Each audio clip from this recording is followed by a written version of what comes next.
The 50 show roast, क्या title कहीं सुना सुना लग रहा है। चलो छोड़ो, शो पे आते हैं। तो लोग आए तो यहाँ फेम, रेलेवेंसी और एक्सपोजर के लिए थे, पर ज्यादातर ने अपनी पर्सनैलिटी एक्सपोज कर दी है। एंड बाय एनी चांस अगर तुम किसी केव में रहते हो और तुम्हें शो के बारे में नहीं पता तो मैं बता दूं कि एक रियलिटी शो है। ऐसा समझो कि अगर खतरों के खिलाड़ी और बिग बॉस का बच्चा हुआ तो वो कुछ ऐसा होगा। इस शो में 50 सेलिब्रिटीज 50 लाख रुपए इकट्ठा करेंगे गेम खेल खेल के, और वही 50 लाख रुपए उन्हीं 50 सेलिब्स के किसी एक फैन को मिलेंगे शो खत्म होने के बाद, जो कि 50 दिन तक चलेगा।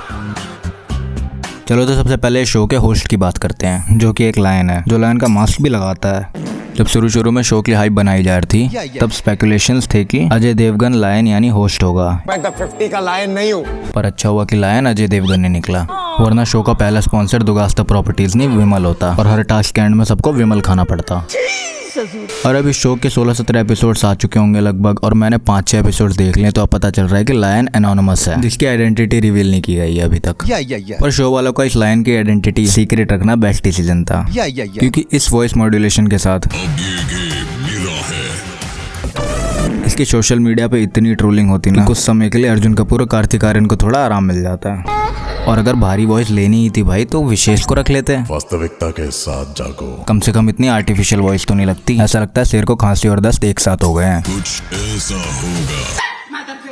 अब शो के कंटेस्टेंट्स पे आते हैं। ऐसा लगता है कि इन 50 लोगों ने शो में घुसने से पहले मॉरल्स, लॉजिक और प्रेजेंस ऑफ माइंड तीनों सेट के बाहर छोड़ दिया। बिन सोचे समझे लोग कुछ भी कर रहे हैं स्क्रीन टाइम के लिए। भाई प्रिंस, सीधी बात इतनी है, यहाँ गर्मी मत दिखाइयो, मेरे को भी मत दिखाइयो, यहाँ गर्मी मत दिखाइयो। मैं ओटने नहीं आया, मैं भी ओटने नहीं आया। हाँ, जैसे कि तुमने देखा इस शो में रजत भाई भी हैं, और तुम्हें पता होगा मैं उनका सबसे बड़ा फैन हूँ। पूछो क्यों? क्यों भाई? मैं हमेशा स्ट्रॉन्ग साइड को सपोर्ट करता हूँ। वैसे रियल रीजन ये है कि इकलौते रजत भाई इस शो में थोड़े लॉजिकल बचे हैं, जो अपने दिमाग के साथ खेल रहे हैं। अब 1-2 बार सबसे लड़ने का कीड़ा छोड़ के, otherwise he is playing good. यहाँ गर्मी मत दिखाइयो, मेरे को भी मत दिखाइयो। और अब तो मुझे ये बताओ कि एक आदमी के कितने टट्टे होते हैं? मेरे हिसाब से 2 भाई। गलत, 3। ये तीनों जो भी इनका नाम है एल्विश के 3 टट्टे हैं। इनका पूरे शो में इतना ही काम है कि मैक्सटन की गांड मारे, उसे बुली करे और उसके मजे ले। और जब मैक्सटन अपने दिल की बात की उसके साथ पिछले 1 साल से क्या क्या हो रहा है बोले, देखो मैं रो नहीं रहा हूँ। कि वो कितने डिप्रेशन से गुजर रहा है, कितना उसको खराब लग रहा है पिछले 1 साल से, कितना उसे बुली किया जा रहा है, ऑनलाइन ट्रोलिंग वगैरह हो रही है। मैं वहाँ घर पड़ा डिप्रेशन में, वो मेरा रियलिटी शो मजाक उड़ा रहा है। मेरे को मौका मिला, मैंने भी सेम चीज कर दी। ये अगर अपनी बात खुल के रखे, ये मैसेज जाए उसके मालिक को कि वो अपने आप को ना समझे समझदार, क्योंकि वो है पूरे इंडिया का सबसे बड़ा गवाह। तो उन्हीं 3 टट्टों में से एक टट्टे को खुजली हो गई, वो भी बहुत जोर की, कि उसने मैक्सटन को धक्का ही दे दिया। अगर कोई बीच में नहीं आता तो वो शायद मैक्सटन को मारता भी। बहन का लोड़ा ये। वो अलग बात है कि प्रिंस ने मैक्सटन से काफी ज्यादा एल्विश के बारे में बोला है, पर इन टट्टों के गांड में कीड़ा अपने से कमजोर पे हाथ उठा के भाईचारा दिखाने में ही है। यार ऐसी जीत का क्या फायदा नू भाई, जिसमें मतलब मेरे बड़े भाई की बुराई हो रही हो। शायद नकुल सही कह रहा था कि सच में एल्विश की गाड़ी गंदी होगी, कि उसने इनमें से एक को बाहर बुला लिया अपनी गाड़ी साफ कराने के लिए। तो मैक्सटन को धक्का देके बाहर चला गया। मतलब मेरे को किसी ने बताया है ऐसा कि उसको इसलिए बुलाया कि एल्विश यादव की गाड़ी गंदी खड़ी थी, तीनों अंदर चले थे, कोई साफ नहीं कर पा रहा था। और अब प्रिंस भाई पे आते हैं। रोडीज में लीडर बर्मन के उनकी लीडरशिप इतनी सर पे चढ़ गई है, द 50 में भी लीडरशिप से बाज नहीं आ रहे। सर पर आंखें और नाक, मैदान पर करता है 30 बच्चों के साथ। अबे लोगों पे इतना चिल्लाएगा और ऑर्डर देगा तो गला तो बैठेगा ही ना भाई। आंखें और नाक। अब सिर्फ गले से हवा निकल रही है, आवाज चली गई है। ये मादर चोद बीमारी है। और अब बात करते हैं इस घर के सबसे बड़े अटेंशन सीकर्स की, जिनमें सबसे पहले आता है ये लौंडा। मुझे लगता है कि इन स्ट्रॉबेरीज के भाग्य में है, तुम इन्हें अपने दांतों से काटो। कृष्णा माँ है मेरी।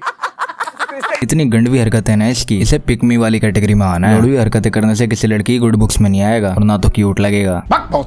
रिद्धि खिलाती स्ट्रॉबेरी तो कितना मजा आता। रिद्धि, क्या तुम ये स्ट्रॉबेरीज खाना चाहोगी? और ये फ्लर्टिंग से ज्यादा क्रीपी लग रहा है, और इन लड़कियों में से कोई इंटरेस्टेड भी नहीं लग रहा है भाई।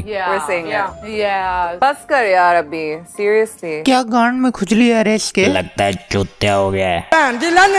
और अटेंशन सीकर नंबर 2 पे आते हैं तो उस पे आती है लड़की। Better luck next time fox. मुझे लगता था ये लड़की जिसके गले में कुछ फंसा हुआ है ये सबसे ज्यादा एनोइंग है। मेरे दोस्त हैं, पर मैं लास्ट में क्यों बची? पर ये लड़की, ये वाना भी क्यूट इस घर की सबसे बड़ी अटेंशन सीकर है। इसकी हरकतें, जो भी नाम है इसका। गोस्ट पागल है क्या? नहीं होता है, मैं सब गोस्ट होते हैं। मैं और गोस्ट ना सब टॉप फ्लोर से ही नीचे उतरते हैं। बहन समझ, क्यूटनेस और भुसेंडर पने में बहुत फर्क होता है। लाइन जी, आपने सही किया, आपने सिर्फ मेरे ऊपर लाइन मारा। भाग यहाँ से भूसड़ी की। मुझे लगता तो लड़का सबसे बड़ा बहरंड है, और ये 5-6 लेवल ऊपर ही पाएगी उससे। किसी इंसान के सर पे खली के आंड रख दो ना तो वो ऐसी हरकतें करता है। ये भोसड़ी क्या कर रहे हो? अरे लोड की बहन। और अब बात करते हैं बेबिका के बारे में, जिसकी शक्ल तुम बिग बॉस के टाइम से देख रहे हो। तो चलो थोड़ा स्टोरी टाइम पे आते हैं। तो बात ऐसी है कि रजत और बेबिका एक कमरे में बकचोदी कर रहे थे। अच्छा, गलत साउंड कर रहा है, मतलब उस कमरे में और भी लोग थे। तभी रजत के मुंह से भैंस निकल जाता है, पर वो बोलना बहनचोद चाह रहा था कि बेबिका ने उसके जख्मी हाथ पे तकिया मार दिया था। पर सामने लड़के देख के बहनचोद की जगह भैंस निकल गया। पर बात वहीं निपट जाती अगर रजत भाई भैंस के बाद भैंस की पूंछ बोल देता। बात तो जायज है मुल्ला जी की वजह। पर रजत भाई सिर्फ भैंस पे रुक गए। अरे भैंस। तो बस आग लग गई। और आग में घी किसने डाला इसके बारे में बाद में बात करूंगा। अब बेबिका पे आते हैं कि बेबिका जो ऑलरेडी अपने लुक्स को लेकर इतना इनसिक्योर थी, अब वो फट गई और पूरे कमरे का मूड खराब कर दिया। किसी को भी ह्यूमिलेट करते हो, समझते क्या अपने आप को तुम?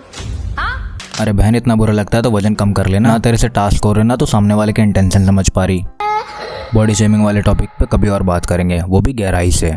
पहले बात करते हैं उसके जिसने इस लड़ाई में घी डालने का काम किया था। चाहत जी, द ऑलमाइटी प्रीचर, द जज, जिसे लगता है कि जब भी कुछ गलत होगा तो उसे ठीक करने की जिम्मेदारी मेरी है, सबको ज्ञान का रास्ता दिखाने की। मैं तुम्हें बस यही बोल रही थी ना। अरे मैं सुन रहा हूँ चाहत। तुमने देखा होगा कुछ लोग होते हैं जो सबको ज्ञान देते हैं और खुद का भी गलत नहीं होते, और गलत होते भी है तो मानते नहीं है। हाँ, तो चाहत को एक बीमारी है जिसे मेन कैरेक्टर सिंड्रोम कहते हैं। होप करता हूँ बीमारी इसकी जल्दी ठीक हो।